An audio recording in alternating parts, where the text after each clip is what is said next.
What's going on, everybody? Welcome to GmiasWorld, and today we're going to be discussing 98 overall Sean Taylor and what we're going to be doing next to the defense. Now, if you haven't seen the videos in which I live streamed it, I put videos out about this specific card right here, you may want to check out some of the previous videos. Now, looking at his stats right now, we did choose him to have the read and react chem, as you see there, compared to his other card. What I'm going to do is I'm going to go to the actual item binder so you can kind of see it and understand what the whole scheme is about it and why I chose the read and react chem.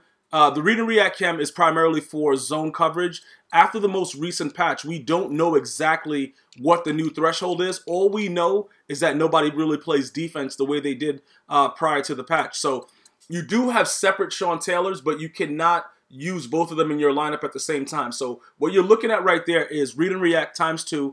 He has, what is that? Is that the tackle? What is that? The tip drill chem? The T is the tip drill chem, but I don't think you really need that because everybody tip drills, and it's always a wild, savage action going on. Secure tackler is more than likely not as relevant because you can't really juke move the way that you could prior to this most recent patch. So, yeah, I don't know if it's really that much of an issue, but what we're going to do is we're going to just look at the comparison to the other Sean Taylor. Now, the boosted zone coverage, that's primarily due to the read and react chem. All right, so he's regularly like a 95 or something. They start him off at a 95. Then you get +2 when you have at least 9 players with that read and react chem. You get the +2 zone coverage. So that's why that zone is really crazy like that. The pursuit and stuff like that, the hit power, all that good stuff. The man coverage, we don't really play man coverage here. Tackle is 92. So you could say, you see the acceleration is +1, +2 speed. They gave him a little bit more. Now, I don't know where we're headed coming in now to what we're going to be doing with the defense, because for the most part, a lot of the defensive players, I'm really starting to see now that they've changed something with the way that they play defense. But it takes time with each patch, because what happens is it doesn't really matter how your scheme was or what you were doing prior to any patch EA does. It affects the gameplay overall. So let's take a look at the defense right now, and we can figure out where we're going to go next. Now, the one thing that I'll tell you is that, you know, Calvin Johnson, regardless, like, you see like how he's a 93 zone, right? I think what is he, a 93? Yeah, he's a 93 zone coverage. You will have to understand that this guy, even with his 93 zone, he doesn't really play D. And what I mean by that is, regardless if he's at the safety position, I usually start him at corner. It doesn't matter where he is. Since the most recent patch, he's just not playing any kind of defense. Now, they've kept it pretty consistent with the fact that you can't really burn anybody deep. So his 93 speed and everything like that definitely comes in handy, because you can't really do anything if you have a guy in a zone coverage, no matter how fast the receiver is. It doesn't really matter. So I'm probably going to keep him, but what I might do, I'm thinking, see, Sean Taylor is just so much better at being a safety that I don't want to put him that corner. But what I was going to tell you guys is, like, this guy, Brandon Marshall, he's probably never going to play a snap. But the Shazier that just released the what is it, the flashbacks, he also has a read and react ×2. So what I'm going to do is I'm going to go ahead and show you guys what the whole gist of the rebuilding of the team is going to be, because I'm probably going to change up my corners and just have my corners play corners. You know what I'm saying? I'm going to probably do it like that. Like, I'm not even going to put Calvin Johnson back at that position anymore, because what's happening is it's starting to, like, I don't know what they did, but he's just playing really ridiculous. Like, I don't know, why is Darrelle Revis 520? Why would anybody spend that kind of coin for Darrelle Revis? See, these are the kind of things I don't understand. Why would anybody do that? That doesn't even make any sense. Marshawn Lynch is garbage. We all know that. It just goes from 450 to 512 right away. And somebody you're gonna really spend 520 on Darrelle Revis? Yeah, no thank you, bro. But these are the flashbacks, and I was thinking about, you know, probably using Darrelle Revis as a corner. Looking at his stats, you see he has the 92 zone coverage, so he's above the meta. But then he has blanket coverage chem, which means he's more focused on man coverage. And man coverage pretty much sucks in this game. So when you're doing your lineups, you're going to probably want to focus more or less on zone coverage. But right now, we're all like, everybody's trying to figure out what's going on with this zone coverage, because they've made it almost impossible to defend a C route. And I don't know why somebody's done that. You know what I'm saying? Like, I can't figure it out. Like, are they going into the office high, or just they really just don't care anymore? is pretty much what's happening with the EA Sports Corporation. But going forward, I have to see what I'm going to want to do with my D-line. My D-line as well. This guy is garbage. Tyron. Oh, he's still holding his value, though. And then this guy sucks right here. But he also, what does he have? He has blanket coverage. What is this? Yeah, this guy right here. Okay, so I remember when Josh Norman was like 500, 600K. It was some crazy stuff going on. So with those prices of the new flashbacks and stuff like that, and then they have that Shazier, and I don't know. I'll probably be able to get one. I'm not sure how that's working. But for now, Brandon Marshall is there just for the extra read and react because he has, you know, the ×2 chem. Now, he has an 83 speed. As far as him playing coverage, I haven't really noticed anything different than having this guy there. You know what I'm saying? With the play recognition at 85, all that stuff. I haven't really noticed a lot, but I also haven't really put him out there to make plays. So I have to wait to see exactly what's going on with that. Jason Taylor continues to be, you know, primarily my user linebacker when I go out there on the field. He definitely, the one thing I will say though, I haven't been dropping as many picks. Leave a comment, let me know how you guys have been with the bad timing user pick. I haven't been dropping a lot of them since the most recent patch. I drop a lot, but not as much. Because you guys know, I was like the poster boy for dropping picks. The other thing that I was going to do also is get rid of this guy. This guy sucks. What is his speed? He has unfakeable, but unfakeable it doesn't matter anymore because you can't really juke anybody. You see, but he has a 92 speed. That's what's really making it wild for me to get rid of Bo Jackson is because his speed chem, like he's up there with that, and you really need, like with the way that I blitz with him and do stuff with him out of 4-6, I'm going to need a strong safety that has that speed. Now, I could go Ronnie Lott. I could definitely go Ronnie Lott and, you know, see what goes on with Ronnie Lott. But as far as the price range goes for Bo, see, I don't know if I want to go, you know, go Ronnie Lott, just get rid of Bo Jackson and then put Bo Jackson someplace else, maybe at D tackle or something.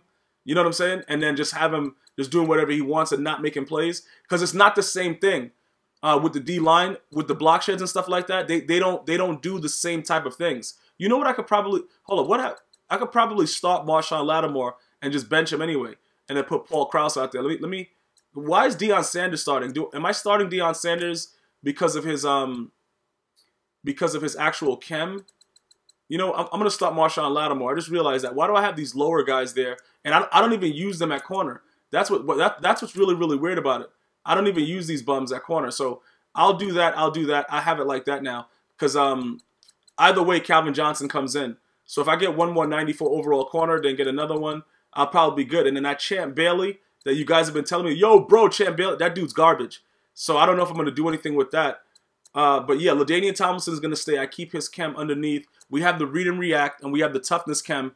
And like I said, with the read and react, you can see right there, it's +2 zone coverage. And then with the toughness, we get that impact block that makes our O-line, you know, +2 impact block really, really glitchy.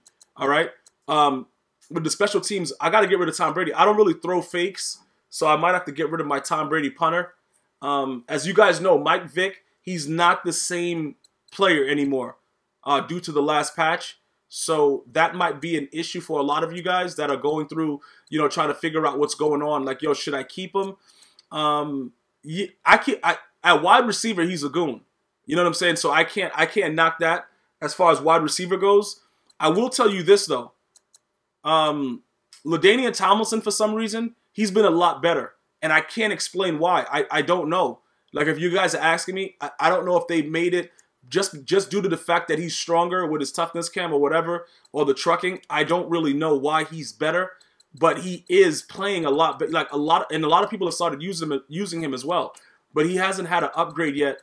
They stopped him at 95, so we have to wait to see what goes on with that going forward. If we're gonna do anything with him, but he's playing a lot better. So if you have a LaDainian Tomlinson for some reason, you should probably start using him a little bit more over Michael Vick right now, because like I said, it's absolutely 100% been nerfed as far as the juke moves goes with the last, with the most recent patch. All right. If you do have a Leonard Fournette that was a rookie premier, you will keep all of his attributes that he's getting for his upgraded cards. He's actually been a lot better as well. So it has a lot. I don't know what they're doing from time to time. Adrian Peterson is just in my game because I have him as a blocker. But people have been telling me that he's very, very glitchy now.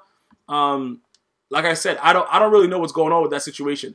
It's possible that he could be extra glitchy with Cheese. I don't know, because I'm not going to start him at running back, and I'm not going to put him in to do that. But looking at him compared to LaDainian Tomlinson, the only thing is like the speed with LaDainian Tomlinson that I really, the +2. But the trucking might be something that we might have to get back into, because that's what's going on. Yeah, listen, when I had Bo Jackson for like 2 or 3 games, the trucking was phenomenal. It was really, really phenomenal. As far as the impact block and everything else that's going on with that, I will tell you this. The run game appears to be the same as far as stretches goes, the power O's, all those counters. It appears to be the same with my O-line right now. So the impact blocking and the way that they are, it's actually beneficial for me right now. So if you were still wondering what's going on with the run game and everything like that after the patch, these are my guys right here that I'm utilizing, and they've been doing the job. Tom Brady's been also doing the job. Pretty much the only thing that's remained consistent is that they drop the ball wide open, the receivers. But I'm going to be looking whether or not I want to get the Jalen Ramsey. You know what I'm saying? Like the playoff Jalen Ramsey, because we know that Team of the Year is coming very soon. So that's why I'm really not trying to push for it. But it is a possibility that I might go after Jalen Ramsey. You can see that I have the set. Okay, what is that? That's the that other stupid set. You can see that I have the center. Now, Leonard Fournette was in the 200s. He's probably still there. You see people are getting crazy. If the other cards are cheaper, it's possible that I would do it. But these guys are still expensive. Okay, he's up. What is he at now? He's at 67. All right, so that's like 300K for him. But Blake Bortles is 100K or more. Yeah, nah. See, I can't spend that kind of money on Blake Bortles. You see what I'm saying? Like, the most I'm spending on Blake Bortles is 300 coins. Like, if he's... What is this? This dude's garbage. All right, so that's 100. That's 60. That's almost 300K. What is that guy going for, though? What is Jalen Ramsey going for? See, that's the thing about it, bro. Jalen Ramsey right now... If I put him in, and then his chem is physical front. So if I do that, you see what I'm saying? Like, I'm trying to build it, but Team of the Year, he might get a Team of the Year card too, because he was probably the best corner in the league. So if I go ahead and do this, and then he comes out with a Team of the Year, I'm gonna lose a lot of coins. Even though right there, that was at like 3, it's gonna cost me like 400K to get him done. So let's type him in and see what's going on, because that's all you can really do right now, is try to build around the newer players with the higher ratings and see how they play on the field. Because other than that, see, he's at 590. It'll cost me, I could make like 200K off of him right now. So that's 570. All right, so what was that guy? Leonard Fournette was like 250, 60, that's 3. And it's, but yeah, you're not really making any coins off of him. And then when you look at it, you see what I'm saying? Like, his zone coverage is a 93, and he's an NF play. You know that Team of the Year. They have to give Jalen Ramsey a Team of the Year. It wouldn't make any sense if they didn't. Because bro, you can't argue his effectiveness on the field. So he should, if they don't give him a Team of the Year, something's wrong. We already know something's wrong with EA, but if they don't give him a Team of the Year, something's really wrong. Now, this was the other Shazier. He's at 301 right now. He also has +2 read and react. He's the only other guy that I would probably replace Brandon Marshall with. But I don't want to, for +1 speed, his play recognition is at 88. Awareness, he doesn't even have anywhere near the stats. The awareness. You see how high Brandon Marshall's awareness is and stuff like that, and his zone coverage is better. We're gonna, you know what we're gonna do? We're gonna test him out and see. We're gonna put him out on the field and see if it works. But like I said, my most recent YouTube live stream, where I was showing you guys how to unlock Sean Taylor, the 98 overall, when I went into an actual weekend league game and got blown out. It's all there for you guys to see it. You'll see how he plays because I actually left him in.